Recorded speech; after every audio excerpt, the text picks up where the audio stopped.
ఒక సరస్సులో కంబగ్రీవం అనే తాబేలు ఉండేది. దానికి సకటా వికటా అనే ఇద్దరు కొంగలు ప్రాణ స్నేహితులు. అవి రోజు సరస్సు ఒడ్డున ఎన్నో విషయాలు మాట్లాడుకునేవి. తాబేలుకు కొంచెం మాటలు ఎక్కువ, వాగుడుకాయ.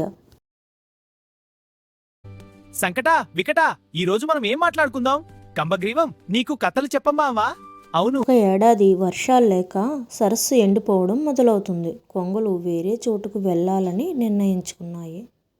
అప్పుడు ఆ రెండు కొంగలు తన మిత్రుడితో ఇలా అంటాయి: మిత్రమా, ఈ చెరువు ఎండిపోతుంది కాబట్టి మేం వేరే ప్రదేశానికి వెళ్ళిపోవాలనుకుంటున్నాం అని చెప్తాయి. అప్పుడు ఆ తాబేలు తన మిత్రులతో నన్ను వదిలేసి వెళ్ళకండి అని ప్రాధేయపడుతుంది. మిత్రులారా, నన్ను వదిలి వెళ్ళకండి. నీకు రెక్కల్లేవు కదా, ఎలా వస్తావు? సరే, ఒక ఉపాయం ఉంది. మేము ఒక కర్రను రెండు చివరలా పట్టుకుంటాం. నువ్వు మధ్యలో నీ నోటితో గట్టిగా పట్టుకో, కానీ ఒక నిబంధన: నువ్వు ప్రయాణంలో అస్సలు నోరు తెరవకూడదు సుమా అని చెప్తాయి ఆ కొంగలు. కొంగలు కర్రను పట్టుకుని ఎగురుతుంటే తాబేలు మధ్యలో వేలాడుతూ వెళ్తుంది.